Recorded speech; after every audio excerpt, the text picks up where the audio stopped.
SLT Mobitel, the connection. SLT Mobitel, the connection. ලෙන්ගතුකම වැඩි කරගන්න ලව්ජු රුපියල් 50ට අඩු කළා. මාමේ එන්න අපිට එකක් බොමු.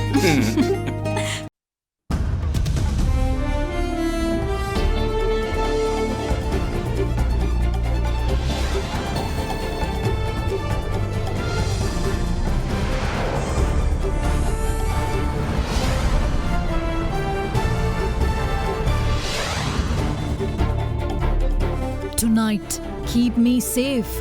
TNA MP calls out the Public Security Minister in Parliament over the reduction of his security detail. There are intelligence reports regarding threats to the life of Mr. Sumandaran. This is a very impulsive decision going to the extent of taking revenge. This is not a matter of taking to revenge. You can't take the revenge aspect. If anything should happen to me, it is Honorable Sarath Veerasekara who will be held personally responsible. End of discussion. The Prime Minister brings the COVID-19 burial issue to a possible end with the announcement of approval soon. Give them hope.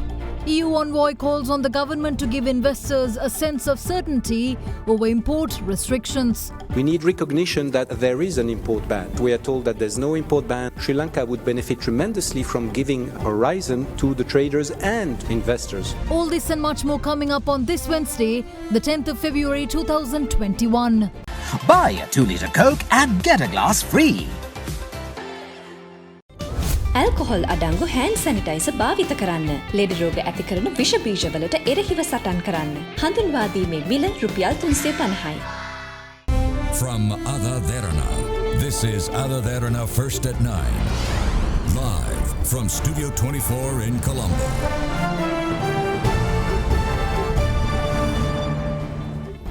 Good evening and welcome to First at 9. I'm Shanella Fernando. Moving on to your top stories for tonight. Members of the opposition today criticised the move by Minister of Public Security Rear Admiral Sarath Veerasekara to remove the additional security personnel provided to TNA MP M.A. Sumandaran. The MP was provided with additional security following intelligence reports revealing threats to his life. Speaking in Parliament, MP Sumandaran personally held the minister responsible if any harm should come to him. A few other matters, including the release of political prisoners, were also raised in Parliament today. Honorable Prime Minister, there are people who have been in custody even before I was born. Some of them have died in prison. One of your main election promises was that the release of these political prisoners will be done. During the JVP insurrection, people who were arrested were given general amnesty. I would like to see that as the Prime Minister of this country, that you take some action against this because you are the only one who can do this. Immediately after the 2009 defeat of the LTT, there were about 12,843 LTT suspects who surrendered to the government. Government rehabilitated them and put them back to the society as a policy, including 600 child soldiers. As the Honorable Prime Minister very clearly explained, there are no political prisoners in this country detained anywhere. But there are few people who have been detained or their cases are pending, charged under prevention of terrorism mode. About a couple of weeks ago, I myself and the Minister in charge of Public Security had a discussion with the Attorney General and also His Lordship the Chief Justice of your concern. One is, and also to file cases against those there are charges, and therefore if someone says that we have deliberately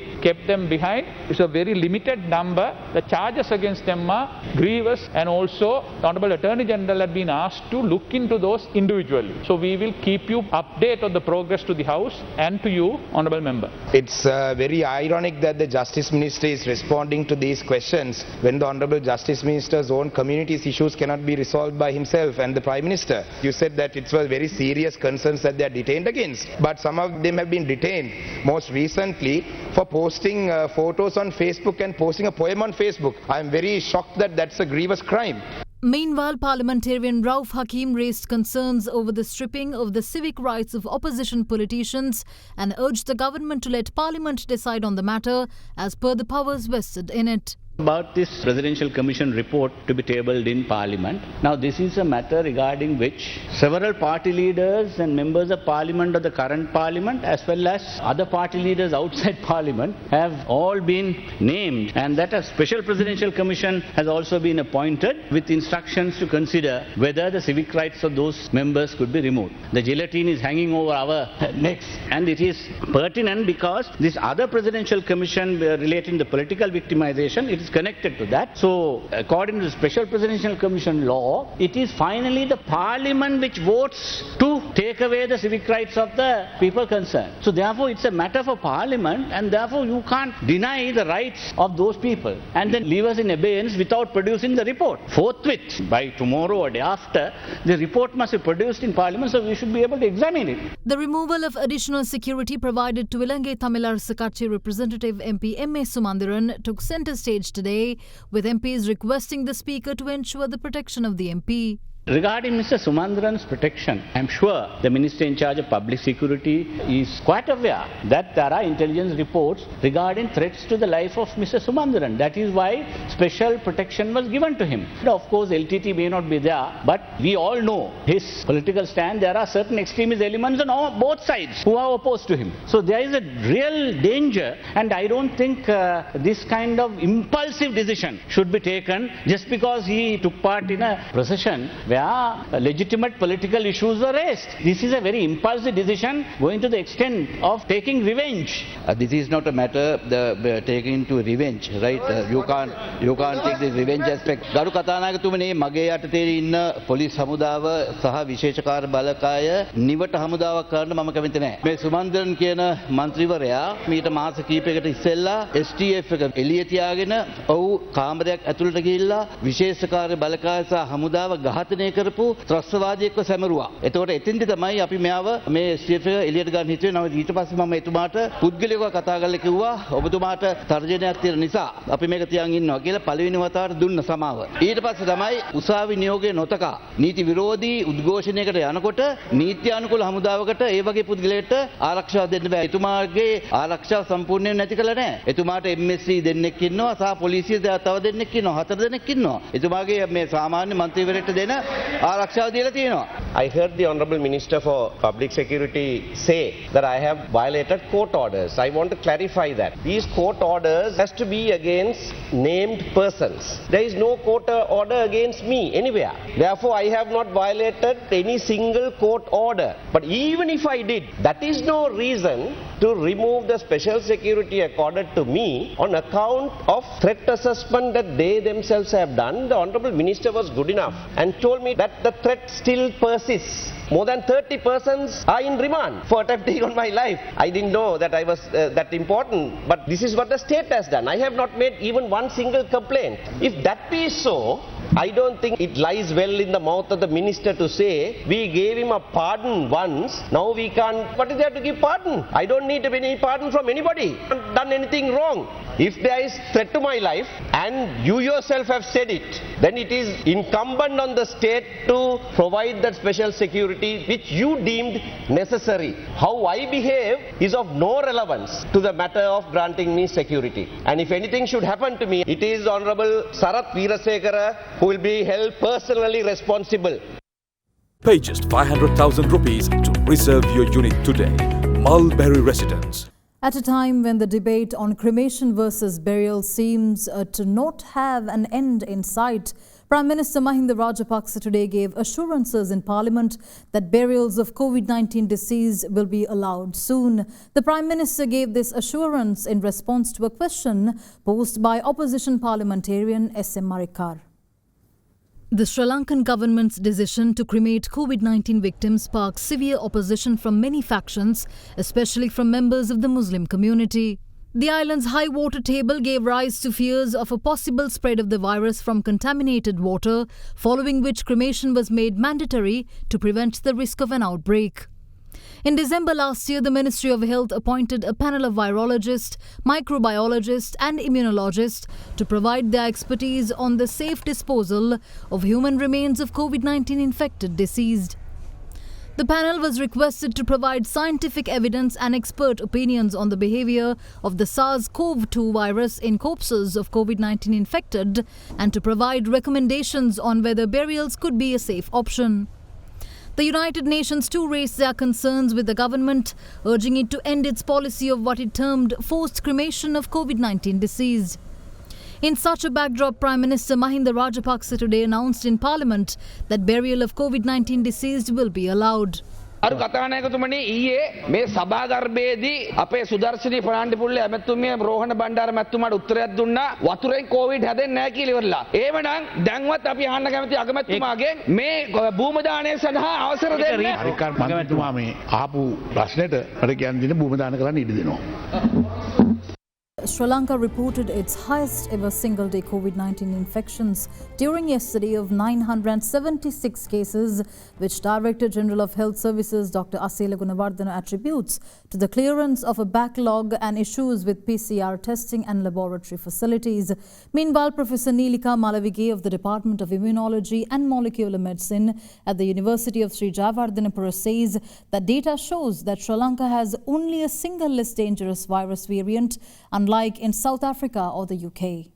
The daily number of COVID-19 infections in Sri Lanka crossed the 900 mark for the first time, with a detection of 976 cases yesterday. This is the highest number of single-day infections reported since the COVID-19 first wave in March last year. The infections include 975 locally identified cases and a single foreign arrival. The Colombo district once again topped the list with 252 infections, while the Gampa district reported the second highest of 227 cases. In addition, 150 infections were reported from Gampaha, 87 from Kalutara, 49 from Ratnapura, 48 from Kurunegala, 27 from Galle and 21 from Matara. The remaining 76 infections came from 14 other districts. අපි දැනට ලංකාවේ අපේ තියෙනවා රසායනාගාර 32ක්. කොගෙම අපි සාමාන්‍යයෙන් දෛනිකව 15000ක් 16000ක් අතර ප්‍රමාණයක් වර්තා කරනවා. ඊට අමතරව මේක 20000ට කිට්ටුවට යන දවසුත් තියෙනවා. පහුගිය දවස් ටිකේ ඇත්තටම අපේ මේ ස්ටැටිස්ටික්ස් මේක අඩු වෙලා තිබ්බා 11000 12000ට. අපි PCR කට්ටරවල සහ රසායනාගාර කීපයක අපි ඇතිවෙච්ච ප්‍රශ්න නිසා. දැන් මේ බැක්ලොග් එක තමයි අපි දැන් ඊයේ ඉඳලා අපි ක්ලියර් කරන්න පටන් ගත්තේ. එතකොට ඒ අනුව තමයි මේ වැඩිපුර ගානක් ඇත්තටම පොසිටිව් වෙලා ආවේ ඊයේ. දැන් ඊයේ 900 ගානක් පොසිටිව් වුණා. අදත් අපිට ඒ විදිහම ගානක් එන්න පුළුවන්. අපිට තව දවස් දෙකක් යයි මේක සම්පූර්ණයෙන් බැක්ලොග් එක ක්ලියර් කරන්න. Meanwhile, the chief of the National Operations Centre for the Prevention of COVID-19, Army Commander General Shavindra Silva, confirmed that 955 infections have been detected so far today. In the meantime, 5 more COVID-19 fatalities were reported yesterday, with 2 of the deceased reportedly residents of the KANDY district. In addition, a single fatality each was reported from Colombo, ANURADHAPURA and KURUNEGALA districts. Meanwhile, Professor N.K.D.K.I Malavige of the University of Sri RANATUNGA's Department of Immunology and Molecular Medicine says that available data shows only a single virus variant identified across Sri Lanka. අපි මේ දෙවනි රැල්ල කියලා පටන් අරගත්තේ සෙප්තැම්බර් මාස අන්තිමට ඒ virus ප්‍රභේද තමයි ලංකාවේ හැමතැනම පැතිරී ගිහිලා තියෙන්නේ. අපි ජානමය පරීක්ෂාවට ලක් කළා මාතලේ, වවුනියා, ගම්පහ, අවිස්සාවේල, ඉංගිරිය, කළුතරෝය හැම තැනින්ම තියෙන වෛරස් ප්‍රභේද ඒ හැමතැනම තියෙන එකම වෛරස් ප්‍රභේදය තමයි කියලා දැනට තියෙන තත් වලින් අපිට ඔප්පු වෙලා තියෙන එකයි. ඒ ලංකාවේ තියෙන ප්‍රභේදය එහෙම භයානක ප්‍රභේදයක් නෙමෙයි. දැන් අපි හිතමු දැන් දකුණු අප්‍රිකාවේ ප්‍රභේදයක් තියෙනවා. ඒ වගේම UK වල ප්‍රභේදයක් තියෙනවා. බ්‍රසීලයේ ඒ කියන්නේ ඒ වගේ ප්‍රභේද ටිකක් භයානක ප්‍රභේද. මොකද ඒවා ශීඝ්‍රයෙන් පැතිරී යාමේ හැකියාවක් තියෙනවා. සහ එන්නත් වලට බලපාන අන්දමේ ප්‍රභේද තියෙනවා ඒ රටවල් වල. ලංකාවේ මේ දැනට වර්තමානයේ සැරිසරන ප්‍රභේදය ඒ වගේ භයානක මේ ජාන විකෘතිතා තියෙන ප්‍රභේදයක් නෙවෙයි. Meanwhile, as of last evening, a total of 174,193 people have been inoculated since Sri Lanka's vaccination program began on the 29th of January, with 6,431 having received the jab just yesterday alone. State Minister of Production, Supply and Regulation of Pharmaceuticals, Professor Channa Jayasumana says that approval for other vaccines will also be given after considering clinical data and their suitability to the Sri Lankan population. පාර්ලිමේන්තුවෙත් විමසනවා ඇයි තාම එක එන්නතකට විතරක් අවසර දීලා තියන්නේ අනිත් ඒවාට දෙන්න බැරිද කියලා. එහෙම ඊමේල් එකක් ආපු පළියට එහෙම නැත්නම් ඇප්ලිකේෂන් එකක් ආපු පළියට පහුවෙනිදා උදේට එහෙම දෙන්න පුළුවන් කමක් නැහැ. එන්නත් පිළිබඳ මේ වෙනකොට අපිට අයදුම්පත් අවම වශයෙන් 3ක් මේ වෙනකොට ලැබිලා තියෙනවා. තවත් එන්නත් 3ක් පිළිබඳව. එහි දත්ත සායනික පරීක්ෂණ වාර්තා සුදුසු විදිහට ලැබුණාට පස්සේ ඒ කමිටු මගින් ඒවා සොයලා බලලා ඒවා අපේ රටට ජනතාවට ගැලපෙනවා නම් ඒවට අවසරය ලබා දෙයි ඉදිරි සති කිහිපයක කාලෙදී. In the meantime, 591 COVID-19 patients were discharged from hospitals during the day, bringing the total number of recoveries to 65,644. With that, the total number of active cases now stands at 6,152. Minister of Education Professor G.L. Piri says that all schools in the Western Province will be reopened on March 15th, including for Grade 1 students, after the conclusion of the GCE Ordinary Level Examination. The original February 15th date was revised by the Ministry following advice from health authorities in lieu of the long-awaited examinations. දොස්තර අසල ගුණවර්ධන මැතිතුමා අපිට උපදෙස් දීලා තිබෙන්නේ අධ්‍යාපන පොදු සහතික සාමාන්‍ය පෙළ විභාගය මාර්තු 1 වෙනිදා සිට 11 වෙනිදා පැවැත්වෙන නිසා ඒ විභාගය අවසන් වූ පසු මුළු බස්නාහිර පළාතේම ඒ කියන්නේ දිස්ත්‍රික්ක 3ේම පාසල් විවෘත කිරීම වඩා උචිතයි කියලා. ඒතර ඒ අනුව අපි කටයුතු කරනවා. එම නිසා මාර්තු 15 වෙනිදා සාමාන්‍ය පෙළ විභාගයේ අවසන් වූ විගස මුළු බස්නාහිර පළාතේම සියලුම දිස්ත්‍රික්කවල අපි පාසල් විවෘත කරනවා පළවෙනි ශ්‍රේණිය ඇතුළු 11 වෙනි ශ්‍රේණියේ පන්ති ගැන වෙනසක් නැහැ. ඒවා දිගටම පවත්වාගෙන යනවා. හැබැයි සාමාන්‍ය පෙළ විභාගයේ මාර්තු 1 වෙනිදා ආරම්භ වීමට සති දෙකකට පෙර 11 වෙනි ශ්‍රේණියේ පන්තිත් නැවතෙනවා. දැන් මේ තීරණය බස්නාහිර පළාතේ ජාත්‍යන්තර පාසල් වලටත් රජයේ අනුමත පෞද්ගලික පාසල් වලටත් බලපාන. මේක කිසිම බලපෑමක් නැහැ දිවයිනේ සෙසු ප්‍රදේශවලට. Several members of the judiciary received their appointments as High Court judges from President Gotabaya Rajapaksa today. The handing over of the letters of appointment to the relevant officials was worked off at the Presidential Secretariat. 7 district judges, 3 additional district judges, and a single chief magistrate and a senior state counsel received appointment letters as High Court judges from President Gotabaya Rajapaksa at the Presidential Secretariat this morning. Accordingly, district judges N.K.D.K.I, NANAYAKKARA, R.L. GODAWELA, V. RAMAKAMALAN, and U.R.V.B. RANATUNGA received their appointments. D.G.N.R. PREMARATHNA, MAHEE WIJEWEERA, and J. TROTSKY also received their new appointments today. Further, 3 additional district judges, S.H.M.N. Lakmali, W.D. Vimalasiri, and I.P.D. Liyanage were also appointed. In addition, Chief Magistrate M.M.M. Mihal and State Counsel N.A. Suvandurugoda also received their letters. In the meantime, Prime Minister Mahinda Rajapaksa has instructed the Central Bank of Sri Lanka to look into the possibility of removing the surcharge on settling payments of bank loans and vehicle leasing installments before their due dates. The Prime Minister has also proposed a common policy to be set up in order to abolish surcharges by financial institutions. Opposition leader Sajith Premadasa says that his party has a comprehensive national plan to defeat the COVID-19 pandemic and bring about development based on 4 pillars of knowledge, intelligence, information and new technology. The opposition leader revealed this when he met with residents of the Bambalapitiya residential flats today during a public engagement event. Opposition leader Sajith Premadasa met with residents of the Bambalapitiya flats today as part of the 31st leg of his public engagement program. ප්‍රධාන කුළුණු 4ක් කේන්ද්‍ර කරගෙන රටේ සංවර්ධනය නූතන ප්‍රගතිශීලී සංවර්ධන රටාවක් බවට පත් කරන්නට අපි සැලසුම් හදලා තිබෙනවා. ඒ ප්‍රධානතම කුළුණු 4 වන්නේ දැනුම, knowledge, බුද්ධිය, intelligence, තොරතුරු, information, නව තාක්ෂණය, new technology. මෙන්න මේ ප්‍රධාන කුළුණු 4 කේන්ද්‍ර කරගෙන අපි බලාපොරොත්තු වෙනවා COVID-19 පරාජය කරලා එය අභිභව දැවැන්ත සංවර්ධන යුගයක්. Governor of the U.R.V.B province, A.J.M. Muzambil, has temporarily suspended all functions of the BADULLA Municipal Council with immediate effect. In an extraordinary Gazette notification issued yesterday, the U.R.V.B province governor said a special commissioner has been appointed to implement powers and perform the functions of the BADULLA Municipal Council. Retired Judge H.M.R. Anurakumara has been appointed to investigate if the mayor of BADULLA and the BADULLA Municipal Council neglected to perform tasks and duties assigned by or defaulted to act in accordance to any rule, law or any provision in charters of the U.R.V.B Provincial Council. The decision has been taken due to the lack of support received by the BADULLA mayor from the majority of the council's members. According to the governor, this has resulted in the inactivity of the municipal council's functions.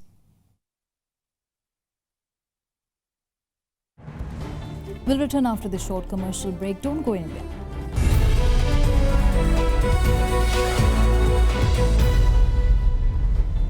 Welcome back in your business news. EU Ambassador to Sri Lanka and the Maldives, D.G.N.R, called for a clear message on current trade restrictions from the Sri Lankan government, including a definite timeline for any possible easing for the benefit of EU investors. Ambassador D.G.N.R added that although the EU recognizes and understands Sri Lanka's public finance situation, prospective investors require some form of certainty from Sri Lankan authorities to move forward. Further, the envoy reiterated the EU's fullest support for the government's priority focus on SME agricultural export development. The launch of the step-by-step trade procedures functionality of the Sri Lanka Trade Information Portal was held yesterday, which aims to fulfill enhanced transparency and predictability of trade information for the benefit of policymakers, border regulatory agencies and the business community. The ceremony was attended by EU Ambassador to Sri Lanka and the Maldives, D.G.N.R, and Minister of Trade, BADULLA. Markets and trade is not a one-way street.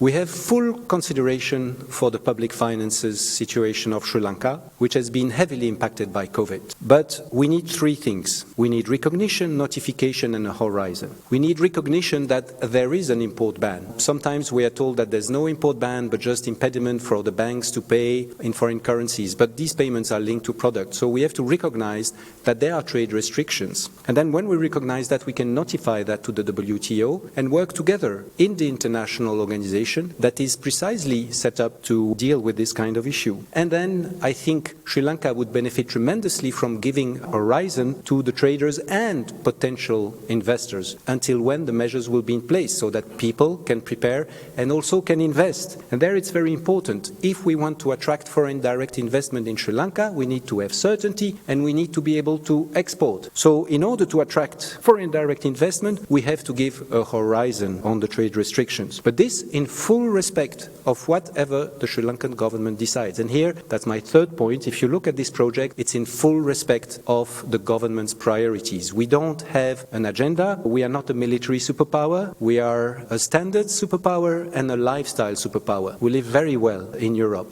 Look at the list of the products. We have 23 products for exports and only 6 products from Europe. The products from Sri Lanka, we have a majority of agricultural products. We are following fully the priorities. This list was drawn by Sri Lankan experts. It was demand-driven. It was not supply-driven. And agriculture is the sector we have favored in our last budget cycle. So from 2014 to 2020, we have invested more than half of the EU aid in rural development. So we are following the priorities of the government and we fully respect, and that's why we are supporting this project so that we in Europe can enjoy more of the best coconut, the best tea, the best jackfruit, the best cinnamon in the world, and that Sri Lankan exporters can create more added value by doing this with Europeans. The Trade Information Portal, together with the new step-by-step functionality, helps facilitate particular SMEs in experience their trading activities at